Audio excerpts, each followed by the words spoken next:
Yo, what's going on, snipers, and welcome back to our Minnesota Wild GM mode. So, in last episode, we took on the Vancouver Canucks in the conference finals, and unfortunately, we lost the series in 6 games and could not return to our second straight Stanley Cup finals. But at least we had a pretty solid season for the most part. Kirill Kaprizov led the way in the playoffs, as he always does, giving us a chance to win as well. Corson was pretty good. I think he had a couple shutouts in those series. So, anyways, Tampa won the cup, all that sort of stuff. We're up here in the offseason, looking to maybe do a little bit of a retool to get into that Stanley Cup Finals once again. So, we're going to start off this episode with a couple trades using the method that I showed you guys in last episode. But these ones don't involve actual roster players. We're not going to be trading anybody from our team, because most of our guys are on 1-year deals, so we're going to just go trade for asset and remove air camps. So the first trade we're going to make is with the St. Louis Blues. And sorry if my audio is really loud. I don't know if it is or not, because I have a new microphone. I got a Blue Yeti for Christmas, so let me know what you guys think down below. So the trade we're making with St. Louis, we're picking up a nice right winger, 83 overall, Johnny Lawson. Now, this guy is only making $2.885 for one more season after this, one more season pretty much. He could still grow. He's 83, and he's listed as a checking forward, so this guy could technically be a good fourth-line penalty kill guy. And his defensive awareness is 93, which is really, really nice. So I'm hoping he could help us out defensively. Usually we're a really good defensive team, but we need to strengthen that even more so if we want to do good. So we're going to take in Johnny Lawson. And to get Johnny Lawson, we're going to give them this prospect, Matthew Colombe. He's 22, and he's only a 68. He still has top 6 potential, but I don't think he's going to reach that goal. So we're going to give St. Louis Colombe, who has a pretty good amount of trade value, actually. And then we're also going to throw in our 3rd-round pick for this year from us. Yeah, just from us, I think it was. Yeah, I think it was the one from us, because we were going to give the Montreal one in a different trade.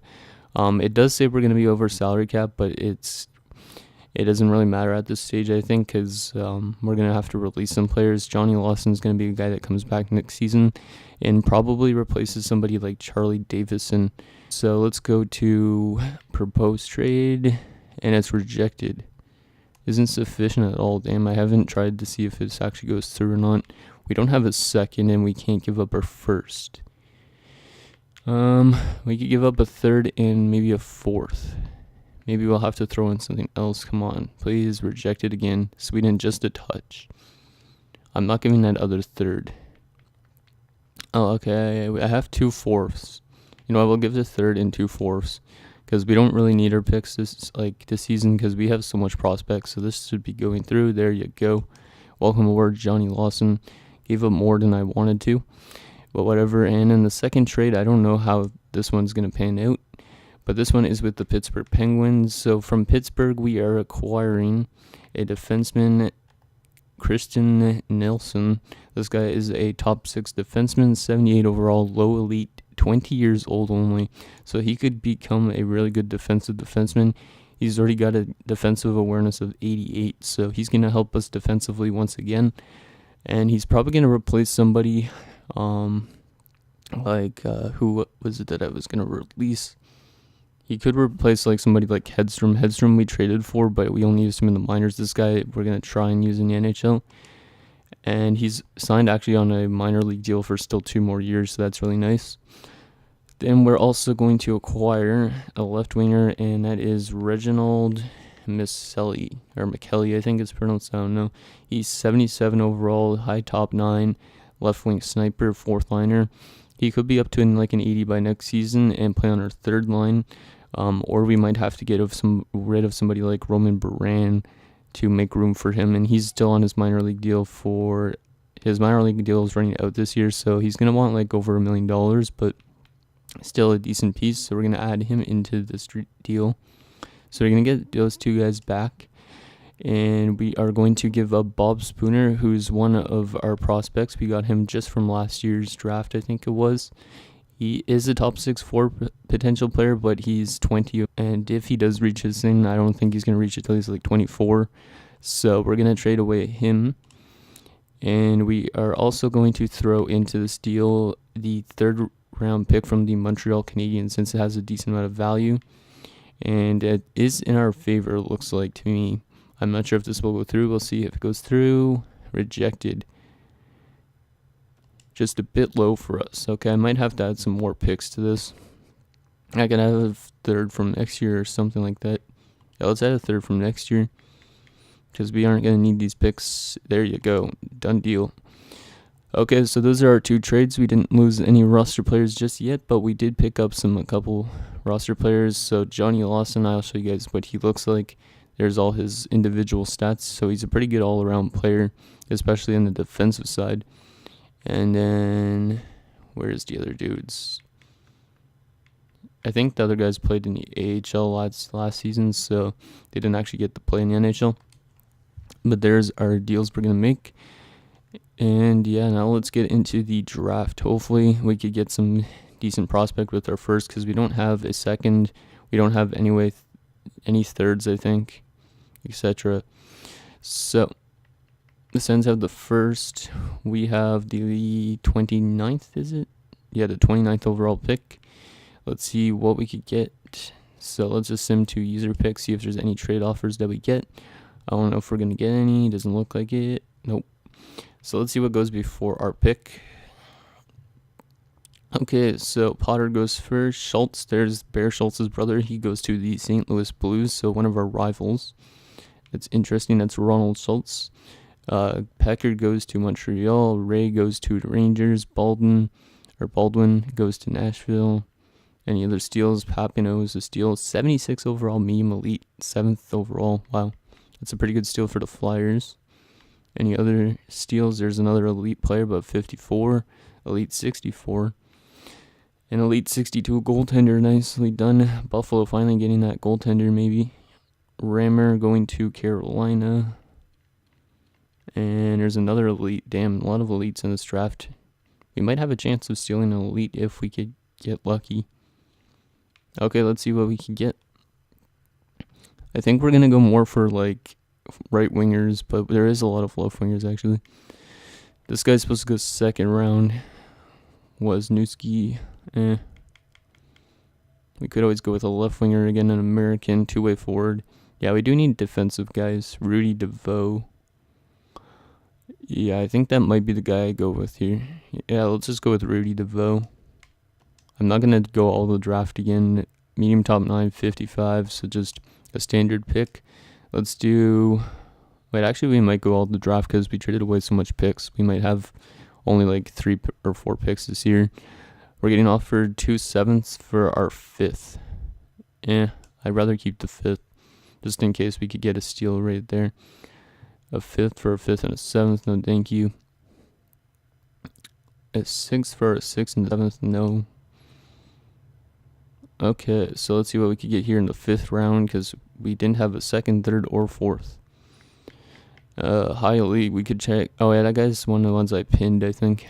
I don't know if he's going to be good, but might as well try. And he's a low top 4 defenseman, 53 though. I don't think he's going to be anything, but he could be trade bait eventually. And 6th round, let's see if we could get a late round steal here. Exact top 6 defenseman, 7th round, Wayne Wadden. There's Watton, I don't know how to pronounce it. At this stage, let's just sort by potential. Medium top 4 defenseman, St. Louis. Mario St. Louis, he's already 19, so he might be a bit of a bust, but he's a 7th defenseman. Damn. Yeah, this has not been a good drafting year, but oh well, I don't mind.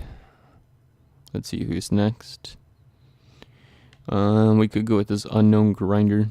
We don't have any grinders. He's 20 already, though. Might as well try him. Low top 6 forward, 65. It's going to take him a long time to grow, though. Decent for a 7th round pick. So we only had 4 draft picks this year. That's who we got.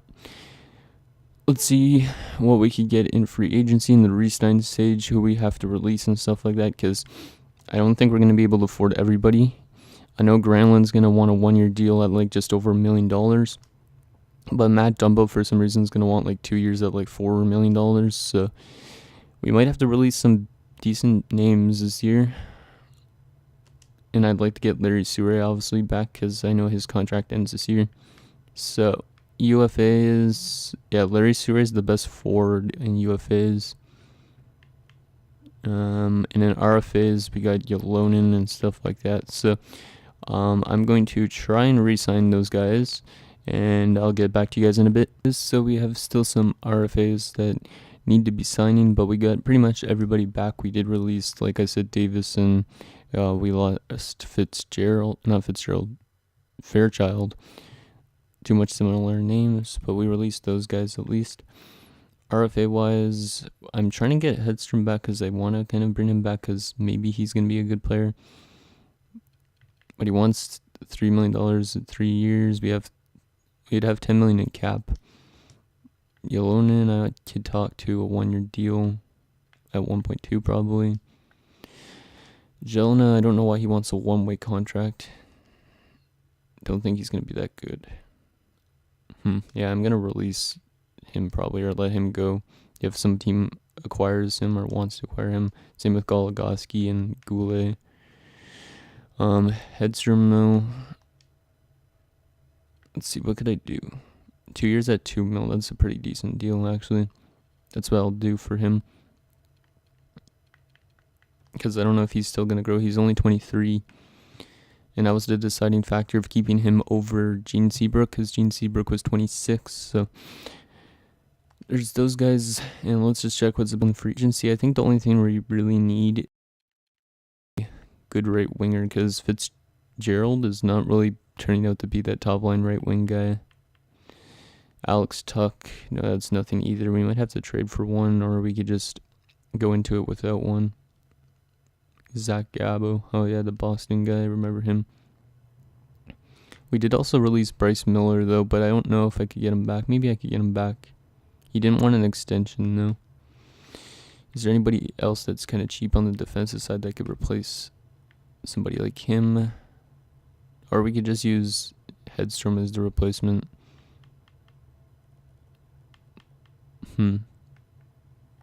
Who's this K Subban? Kent Subban. Oh yeah, this dude.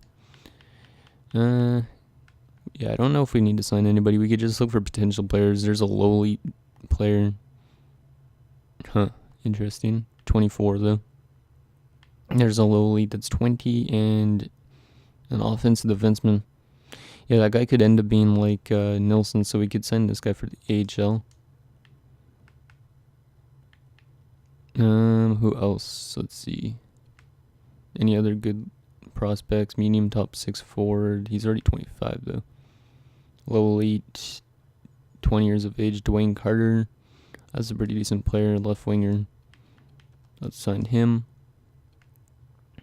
And center wise, medium elite, 23 years old. I don't know if that guy's gonna pan out to be that elite player.